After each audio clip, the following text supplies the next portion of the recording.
Chapitre 1. Simonouk. Le vieux Simonouk apparaît sous l'auvent de la porte d'entrée. Un croissant de lune fine comme une rognure d'ongle, ça ne produit pas beaucoup de lumière. Il ne faudrait pas poser le pied n'importe où. Ou glisser, s'effondrer. C'est le mauvais âge pour le col du fémur. Les 5 chiens, eux, lumière ou pas, l'ont remarqué tout de suite que le vieil Esquimau a enfilé son éternel pantalon en peau d'ours.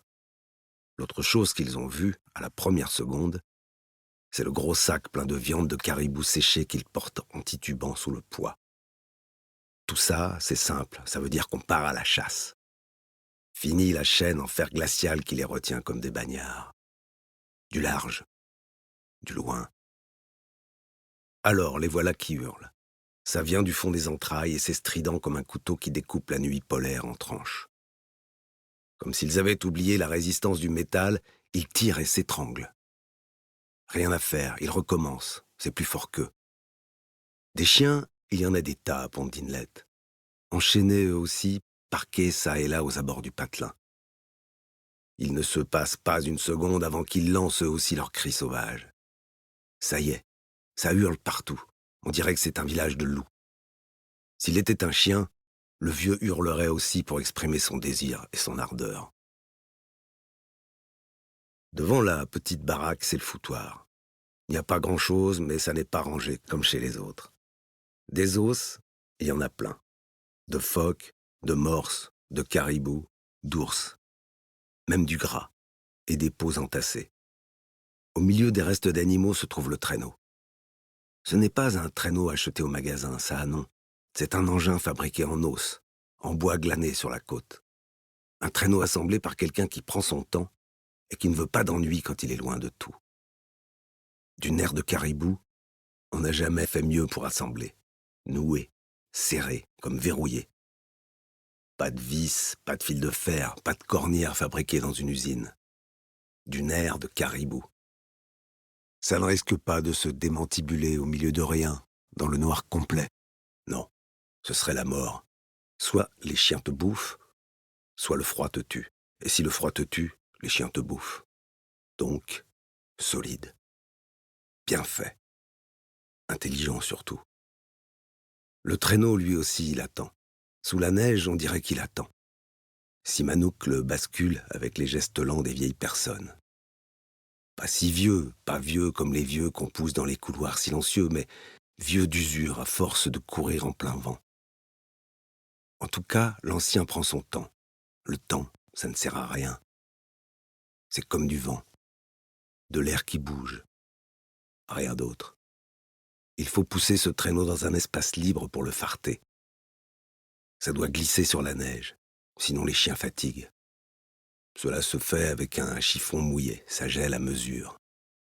C'est un plaisir de faire ça, un plaisir de gosse de toute la vie. Voilà, c'est fait. Le bonhomme pousse la porte et rentre. La cafetière fume sur le poêle. Malgré l'affolement de ces chiens que la distribution de nourriture calme à peine, il va prendre un moment pour vérifier qu'il n'a rien oublié.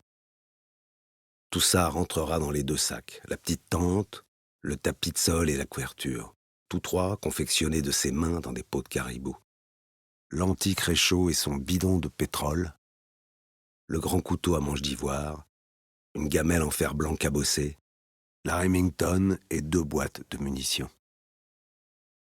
Dans sa besace, il fourre sa blague à tabac, son précieux briquet à mèche d'amadou, une pelote de nerfs de caribou, quelques aiguilles faites avec des arêtes de morue, des hameçons, sa petite lampe à huile en pierre noire assortie d'une boîte métallique remplie de bonne graisse pour l'alimenter. Il y a aussi un objet qu'il ne risque pas d'oublier. C'est la petite figurine d'ours en ivoire jauni. Un talisman propice à la rencontre du gibier. C'est important. Ça compte de mettre toutes les chances de son côté. L'homme a également soigneusement emballé la ration de viande séchée pour ses chiens, ainsi que celle destinée à sa consommation. Il faut manger, sinon c'est le froid qui va gagner. Tout est maintenant rassemblé. On charge. On arrime tout sur le traîneau. Bien comme il faut. Aux 5 chiens, il passe le harnais et leur assigne une place au sein de l'attelage. Enfin, il enfile sa pelisse, rabat autour de son crâne le capuchon bordé de fourrure, ne laissant apparaître que ses yeux, son nez et sa moustache. Il enfouit ses mains à l'intérieur des vastes moufles qu'il a préalablement garnis d'une poignée de bourre d'Ovibo, la garniture la plus chaude que l'on puisse trouver sur Terre. Comme c'est beau de partir seul la nuit avec ses bêtes, tout ce qui respire fume. Le vieil Inuk donne le signal du départ. Le fouet claque au-dessus du chien de tête. Ah! Ah! La meute pleine d'énergie, bouquet de queues en panache, oreilles pointées en avant, délivre immédiatement toute sa puissance, levant autour d'elle un nuage de neige mauve. Quelques coups de croc féroces distribués çà et là provoquent des cris aigus, des cris de chiens vivants dans le froid mordant, de la musique polaire. Tout le monde dort dans les maisons, tout le monde est mort à Pond Inlet. Mort d'ennui peut-être, mort de télé, de dope ou d'alcool, mort de rien surtout. Il se passera encore 2 bonnes heures avant qu'ils enfilent leurs pantoufles, 3 heures avant que retentisse le klaxon caverneux du school bus, les premiers cris d'enfants et la rumeur nerveuse des motoneiges. Simonouk et sa bande seront déjà loin, là où il faut être pour vivre. Sur sa droite, au-dessus des toits couverts de neige, l'homme voit briller le fanal rouge perché au sommet de l'antenne de l'aéroport. Le traîneau gagne la frange côtière et emprunte le plan incliné du port pour entrer dans le monde illimité de la mer gelée. Simonouk, l'homme dehors, vient de pénétrer dans le temple.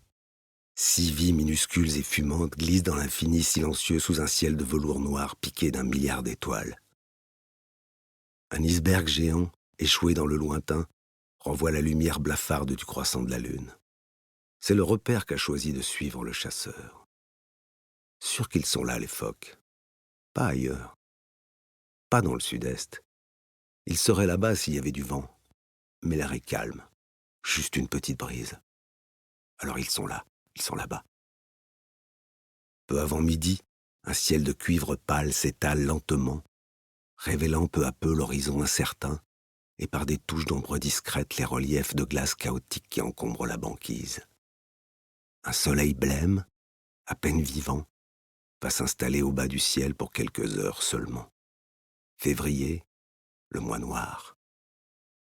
Les gens de l'Arctique disent qu'au cours de l'hiver, le soleil est si chargé de givre qu'il ne peut s'élever bien haut au-dessus de l'horizon.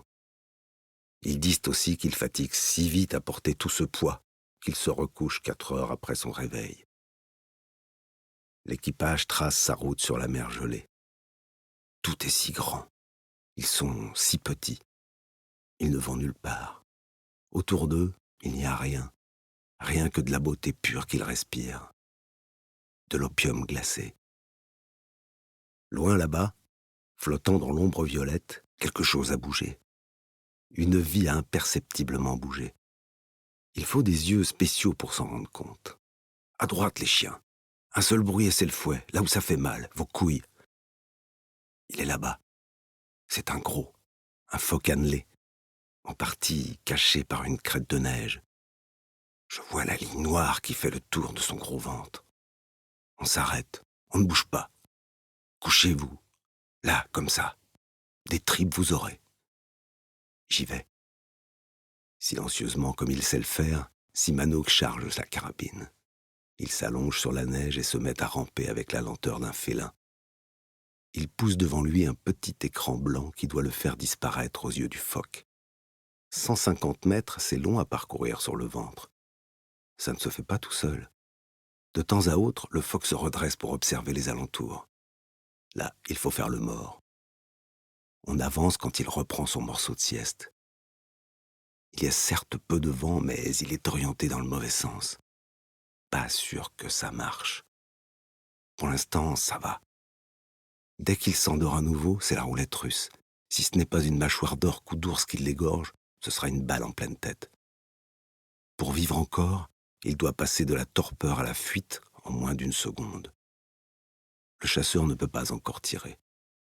Il pourrait manquer son coup. Encore un petit effort. Encore un peu de patience. Malgré ses infinies précautions, la bête l'aperçoit. À moins qu'elle n'ait senti la forte odeur des chiens, elle disparaît aussitôt, avalée par la glace. C'est comme ça. C'est la chasse. Chacun sa chance. Bonne chance, gros phoque. Bougonnant dans sa moustache, Linouk regagne le traîneau. Les chiens sont déçus. Cela se voit quand les chiens sont déçus. Ils te le font sentir dans leurs yeux. L'attelage est relancé à une vitesse modérée. Il reste peu de temps désormais avant que la nuit recouvre à nouveau la banquise. Simonouk attendra le prochain jour, si court soit-il, pour tenter sa chance et rentrer au village. Quoi qu'il en soit, la fatigue se fait sentir. La banquise est souvent cabossée, il faut descendre, courir, pousser. Les chiens aussi sont fatigués. Le temps du repos s'impose. Il regrette sa vigueur d'antan. Cette fois-ci, ça y est, je suis vieux pour de bon. La tente est vite montée. Ces gestes, Simonouk les a répétés 100 fois. Les chiens nourris, la viandière remisée à l'abri de leur voracité. Debout sur le traîneau, comme sur le pont d'un esquif qui croise au large, Simonouk contemple sa terre natale, la grande île de Baffin. D'île, le vieil Inuk n'en connaît aucune autre et ne saurait dire, comme le prétendent si souvent les insulaires, qu'elle est la plus belle d'entre toutes. Bien sûr qu'elle est belle, mais il n'a pas ce mot. Aucun mot ne saurait être assez fort. Les mots sont inutiles, ils ne lui viennent même pas à l'esprit. Il est juste planté là, devant ces montagnes vertigineuses faites de roches noires striées de blanc sur fond de ciel poudré d'étoiles. Tout ça est sorti de la mer, sans doute aspiré par la lune. L'île noire est plus grande encore que le monde entier, et sous la voie lactée, elle respire comme les monstres marins. Les yeux fendus regardent et boivent. Son âme se remplit de paix. Le silence est plus fort que tout. Au fond de ses os, Simonouk éprouve le sentiment d'être un fils du paysage. Il est solitaire et taiseux. Sa pensée reste enfermée. Elle doit être simple comme de l'eau. Depuis toujours, il sent que la parole est un art périlleux. Une discipline de cirque, comme ceux qui marchent sur les fils. On est sûr de tomber. Les mots sont comme les nuages qui passent. Quand il parle, c'est tout seul. Sinon, c'est l'action. Du mouvement, de l'air et du sang. De la viande solide et courageuse. De la viande qui bouge. Simonouk. Le froid mordant l'atteint. C'est le moment de se réfugier sous l'abri de fourrure. D'un geste précis, maniant une petite crosse lithique de sa grosse main de cuir aux ongles épais et noirs, le chasseur répartit la graisse dans la lampe à huile. Il prépare un thé vert qu'il boit très chaud en aspirant bruyamment de petites gorgées. Il fait fondre de fines tranches de viande séchée sous la langue. Il s'allonge sous la peau d'un ours qu'il a connu de près et se couvre de l'épaisse pelisse en peau de caribou. La chaleur qu'il cherchait lui revient. Suspendu entre le ciel et la mer, l'âme et le corps en paix, il laisse la marée des souvenirs envahir peu à peu les parties les plus creuses de son être. Il regarde s'écouler hors de sa mémoire l'eau dans laquelle flottent encore des traces de l'ancien temps. La danse des petites flammes le ramène à l'ambiance qui régnait dans les igloos de son enfance. Le bon temps. Vraiment, oui. Les yeux mi-clos, le vieux chasseur, fatigué, voit apparaître en clair-obscur l'ovale parfait du visage de sa mère. Les paroles qui lui viennent ne dépassent pas ses lèvres. Il se parle au-dedans. « Ah hé, Moumilak, gentille petite mère, tu viens me visiter? Quelle bonne surprise! C'est bien bon de te revoir, petite mère gentille, petite mère si jolie. Je me souviens du petit matin où je suis sorti de ton ventre chaud et que j'ai vu tes yeux. Tout de suite, j'ai vu tes yeux. Ah oui, je m'en souviens bien.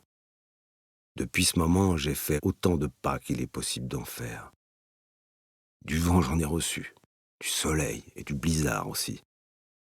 Et des traces de renard blanc, j'en ai suivi. Bientôt, ce sera mon tour de repartir dans le gros ventre de Scylla. » Toujours hypnotisé par le rougeoiement vivant des flammèches, il entend maintenant clairement le chant qui s'échappe des lèvres maternelles, le chant du vieux caribou boiteux.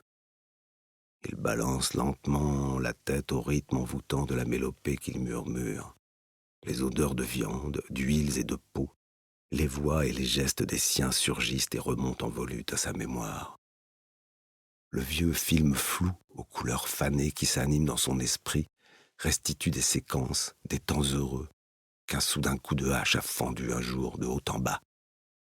Ainsi pense le vénérable coureur des pistes. J'étais encore un enfant, mon Mélac, quand ils sont arrivés. Souviens-toi quand ils sont arrivés. Ils ont dit: vous êtes Canada. Canada, tout à coup. Et tout à coup, notre vie a fondu comme la neige en été. Puis la maladie t'a emporté. Ils nous ont pris, on n'a rien pu faire. Rien. Qu'est-ce qu'on pouvait faire? Rien. Pour nous autres, c'était fini les grandes chasses, les grandes pêches. Qu'est-ce que ça pouvait bien leur faire qu'on soit libre d'aller où on voulait? Notre bande, comme toutes les bandes, on suivait la piste du gibier. Tout à coup, on ne pouvait plus. Interdit. Restez ici dans les maisons qu'on vous a construites, qu'ils ont dit. La vie était dure pour nous autres, les Netsilix. C'est vrai. Parfois, le gibier disparaissait pour un temps, alors on avait faim. Mais on était forts et beaux, fiers de nous qu'on était. L'été dans la toundra, l'hiver sur la mer gelée. Nous autres, on ne laissait aucune trace, rien. Les maisons, quelle bêtise. Qu'aurais-tu fait dans leur maison, Momélac? On n'était pas seuls. Les esprits, ils vivaient avec nous dans l'igloo. L'angakok, il tapait sur le tambour en chantant, en dansant. Alors, il quittait l'igloo par un petit trou pour aller consulter les esprits. Ah ouais, c'est comme ça que c'était. On n'avait pas de maître. Des maîtres? Pourquoi faire? Ces lourdeaux aveugles et sourds, tout blancs et tout mous. Nous, on vivait avec ce qu'on trouvait autour de nous. Eux, ils disent qu'ils sont allés jusqu'à la lune. Pourquoi faire? Tout à coup, on était des bons à rien. Heureusement pour toi, mon Mélac, la maladie t'a emporté au bon moment. Tel est le destin de Simonouk, capturé sans violence apparente. La manœuvre était bien organisée. Sa vie a été prise en charge par une administration d'État. Sa famille logée dans une maisonnette équipée de robinets dont s'écoulait une eau trop chaude. Le petit feu qui les rassemblait tous sous le grand ciel vacilla quelque temps encore, puis s'éteignit. Le froid pénétra les âmes. C'était avant le coup de hache, avant le mal de vivre. À l'âge de 13 ans, on l'avait assis malgré lui à un petit bureau d'école, à l'heure où la sève de la puberté jaillissait dans sa chair de chasseur juvénile dont on brisait l'élan vital. Du reste, aucun des enfants de son clan n'avait été capable de supporter l'enfermement malgré les brimades, les menaces ou les récompenses. Trop de changements en si peu de temps. Dans les premiers mois qui suivirent la sédentarisation, le jeune Simonouk avait repéré le piège. Un filet pour pêcher un banc d'humains. Un instinct vital le maintenait sur ses gardes. Il résistait déjà. Il résiste depuis le début. Il avait bondi comme l'animal aux abois en se tenant aussi loin que possible de l'homme corbeau qui le maintenait emprisonné dans une salle de classe. Les missionnaires zélés qui marchent de pair avec le bureau des gardes royaux ont cherché à lui mettre la main dessus, projetant de le déporter vers un de ces pensionnats de la honte, là où l'on brise l'identité des jeunes sauvages. Mais Simonouk était déterminé, fier et malin comme un loup. Pour garantir sa liberté, il dut s'écarter de la communauté. Il avait grandi, subsistant de chasse et de rapine, en compagnie de quelques réfractaires aux marges du nouveau village. Sec, vif et infatigable. Tel était le jeune Simonouk. Sa vie de jeune chasseur s'est déroulée à travers l'immensité des paysages. Toutes les saisons l'ont vu marcher, avec ou sans chien, loin parfois. Seul le plus souvent. Entre deux expéditions, le désir d'étreindre un corps de femme le ramenait furtivement au cœur du village nouveau. Il devint peu à peu un garçon autonome qu'aucun éducateur en soutane ne pouvait plus prétendre modeler selon les critères de l'intégration forcée. Ce feu de la liberté qui brûlait dans le cœur de Simonouk plus intensément que dans celui des autres enfants l'a sauvé d'un désastre. Il le sait bien. Il l'a vu dans le regard définitivement éteint de ceux qui rentraient du pensionnat. L'envie de pisser pousse l'Inouk hors de son nid. Il sort la tête dans la nuit glaciale. Le ciel occupe toute la place. Toutes ces étoiles qui piquent la voûte infinie, on dirait qu'elles se touchent toutes entre elles. Le jet d'urine fait un petit trou dans la neige. Il remise son vieux sexe avant qu'il ne devienne cassant comme le verre. Pour la 1000e fois de sa vie, Il se laisse aspirer par la splendeur du firmament. Il baigne sa tête et tout son être dans la voûte étoilée, respirant le silence enivrant qui coule à présent en ses veines. Le grand ciel qu'il contemple le remplit, et lui-même remplit le ciel. Il titube un peu, enveloppé par l'espace infini, ivre d'être tout à la fois. Il boit le ciel à grands traits, s'y perd, s'y dissout. Aucune autre drogue que le ciel n'est capable de dissoudre à ce point. Les habitants des déserts savent habiter le cosmos. C'est là que vit la plus grande part d'eux-mêmes. Il faut cela, cet absolu vertigineux pour compléter le peu qu'ils ont sur Terre. Des abris de neige ou de pierre et de tourbe, rien d'autre que des os, des nerfs, du cuir, de la viande et du gras. Le strict minimum. Voilà les outils de leur survie. Ils vivaient comme ces plantes qui poussent au milieu des roches, se nourrissant de presque rien. Autour d'eux, pas le moindre arbre qui délivre ses fruits. Pas de racines comestibles. Si peu de caresses du soleil. Pas de couleurs vives. Pas de visites. Du vent, parfois cinglant. De la neige en pagaille.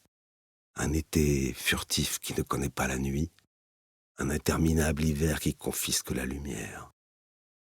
Le cosmos est palpable, on l'attrape à la main. Quelque part, dans le fouillis des étoiles, se trouve la puissance d'où pulse l'énergie vitale. Les Esquimaux la nomment Silla, le lieu des lieux.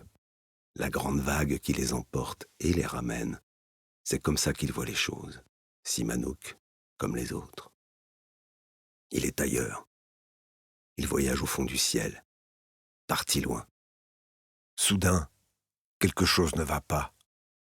Une intrusion. Voilà qu'un astre en mouvement détourne son regard. Une fausse étoile. Ce fut un événement qui le laissa interdit. Il croyait que c'était une vraie, d'un genre inconnu. Les étoiles ne traversent pas les ciels une à une. On lui apprit par la suite qu'il s'agissait d'un artifice projeté au ciel par les Kalunath pour les besoins de leur machine. Cela s'appelle satellique. Ces corps étrangers traversent le ciel et disparaissent. Ils appartiennent à la catégorie des déchets sans importance, comme la selle de motoneige toute rongée qu'il a trouvée un jour si loin sur la banquise. Cette fois-ci, en revanche, l'étoile volante n'avance pas seule. Une autre la suit à distance. Une troisième apparaît, suivie d'une autre ne venant plus nette à mesure qu'elle surgit de l'horizon. Toutes les 10 secondes, il en sort une nouvelle. Ça devient inquiétant. Qu'est-ce que c'est que ce truc ? Toutes se succèdent sur la même file. La moitié du ciel est maintenant traversée par la flèche artificielle et ne cesse de s'alimenter à l'arrière. Le flot ne veut pas s'arrêter. Il ne s'arrêtera pas. C'est un défilé ininterrompu. Un ralenti de bombardement. Chaque lumière suit l'autre, à distance constante. Toutes à la queue leu-leu derrière la première, et ça traverse le ciel entier. Il en sort encore et encore des ténèbres en un flot continu. Une diarrhée mécanique qui traverse le firmament. Sihanouk ne les compte pas. Il dirait beaucoup. Beaucoup, ça commence à faire pas mal. Trop pour lui. Le ciel n'est pas un jeu.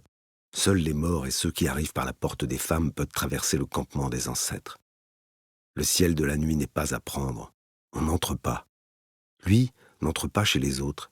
Il ne va pas rentrer dans la maison qui n'est pas la sienne, s'allonger sur le lit comme s'il était chez lui, taper dans le frigo, s'installer à table sans adresser un regard. Ça ne va pas. Ça ne va pas du tout. Ces machines lumineuses restent trop longtemps. Elles traînent. Elles cherchent à s'installer. Si elles parlent, est-ce qu'elles disent aussi aux étoiles « Vous êtes Canada ?» Sidéré, le vieux chasseur crie vers le ciel, lançant son poing comme un boxeur, foudrage qui pète les plombs quelque part sur l'immensité de la banquise. « Dehors, salopard ! Dehors, salopard ! Sortez d'ici !» Mais rien ne s'arrête. Submergé par l'inquiétude, il se demande quelle force ordonne de pousser le piston de cette seringue dont la longue aiguille pique le ciel éternel. L'aiguille pond des œufs qu'elle projette en une ligne impeccablement droite, tirée à la règle. un trait mathématique, sans un seul petit écart dans la trajectoire, sans cœur qui bat. Le ciel est balafré d'un bout à l'autre. Enfin, lentement, un à un, les œufs lumineux disparaissent à l'est, comme ils étaient venus. La chose est passée, mais la paix s'est enfuie hors du gouffre insondable du cosmos. Quelque chose d'impossible à vivre s'est installé. Il semble que le ciel soit à jamais fêlé. Désormais, pour le vénérable chasseur, la trace de vol des fausses étoiles restera la trace d'un viol. Malgré la fatigue, Sihanouk ne peut trouver le sommeil. La profanation du ciel à laquelle il vient d'assister est intolérable. Des étoiles artificielles? C'est bien le truc des Blancs, ça. Tout ce qui existe, ils doivent le remplacer par du faux. Avec eux, plus rien n'est vrai. Un jour, ils feront du faux vent, de la fausse pluie. Ils remplaceront aussi la mer, les oiseaux, tout. Ils sont capables de tout. C'est bien plus qu'une maladie de la tête ou du corps. C'est un cancer de l'orgueil qui les bouffe. Ils en crèveront, ces démons, emportant tout le monde avec eux. Par vagues violentes, le jus noir de la colère submerge l'esprit du bonhomme. Il a reçu une dose de poison qu'il doit vomir. Il en pleure de rage. La coupe est pleine. Le sacrilège demande réparation. Face à l'outrage inconcevable, Sihanouk, couché entre des peaux de bêtes, suspendu entre la mer gelée et le ciel sacré, sent naître en lui un appel qu'il n'a jamais encore éprouvé, celui de la vengeance. Même le ciel, ils le volent. Prendre, ils ne savent faire que ça. Des voleurs. Maintenant qu'ils ont envoyé leur lumière dans le ciel, ils ne vont plus s'arrêter. S'arrêter, ils ne savent pas le faire. Je les connais. Ces quelques phrases qui tournent en boucle dans tout son corps stimulent son indignation et alimentent sa colère. Ah hé! L'ours, le corbeau et le loup sont plus malins qu'eux. Les blancs rosés sont aussi puissants qu'ils sont nourrissons. Ils font des machines puissantes. Des bébés sont des machines puissantes. Voilà ce qu'ils sont. Même moi, je suis plus malin qu'eux. Mes chiens aussi, sûr. Sihanouk accorde encore un peu de repos au chien. Lui-même ne trouvera pas le sommeil. Peu avant l'aube, il plie le campement, le range sur le traîneau et met le cap sur son île. Le jour où la mort vient te prendre, tu dois entrer la tête haute dans le gros ventre de Silla. Silla Pinoua. Ce sera au tour d'une jeune vie d'arriver au pays, fière elle aussi. La piste doit rester libre. Interdite à leurs engins. Il me reste peu à vivre. Je ne suis qu'un petit homme solitaire, mais je vais barrer la route. Je le jure. Me battre, c'est la moindre des choses après tout ce temps. Me battre comme l'ours. J'ai vu de près le grand ours quand il défend sa peau. Tu vas voir. Devant tant d'innocence, on pourrait juger pathétique la naïve détermination de Sihanouk. Comique même. Cette appropriation du ciel par les colons, il va y mettre fin. La question ne se pose pas. Il est déjà en position de combat. Même s'il avait conscience de la puissance et de la forme de son adversaire, aucune sagesse ne parviendrait à le raisonner. Il sait qu'il est l'un des derniers de son espèce. Il devrait baisser la garde, faire la paix avec le chamboulement de son existence. Quelle importance après tout. Mais il n'envisage pas de se résigner. Cela ne lui vient pas à l'esprit. Ce n'est pas sa fierté qui est attaquée, mais celle des 3000 dernières années de son peuple. Voilà peut-être la raison pour laquelle l'événement l'a atteint si profondément. Leur rentrer dans l'art, les remettre à leur place. Sihanouk n'a aucune idée de la manière dont il s'y prendra. Il improvisera. Pour l'heure, seule l'image des bœufs musqués qui se lancent à toute allure, crâne contre crâne, figure le combat qu'il envisage. Il part en guerre sans faire l'inventaire de ses armes, car il n'en possède aucune capable de combattre le génie destructeur des Kalunates. Au soir de sa vie, le chasseur n'a rien à perdre. Il n'abandonnera pas Silla. Vieux fou. Minuscule sous la beauté brisée du ciel, l'Inuk et ses chiens prennent le chemin de retour dans le monde des hommes, là où plus rien n'est simple.